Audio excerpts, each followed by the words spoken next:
Hey guys, how's it going? My name is Adam. Today I'm gonna show you how to add a gold note, alright, or enable gold notes on Instagram.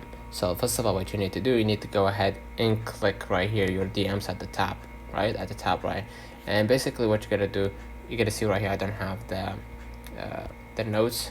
I'm gonna switch to another account just to demonstrate how it's done. And what I'm gonna click on my DMs right here, and you're gonna see notes. You can use one of those 8 words or 8 keywords. You can say hello, right? You can say hello. It's gold, right?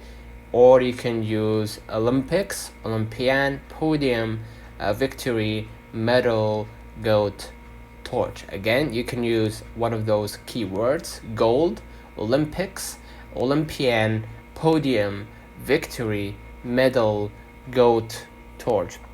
And you're gonna hit share at the top, and basically you're gonna be able to see your color transforms, right? In my case, I don't have that, but try it out with another keyword so you can basically add the golden, or enable the golden notes, and from there you're gonna be able to actually add your notes in the golden color. So that's one of the comments of this video. Hope you don't forget to like and subscribe, and thank you for watching.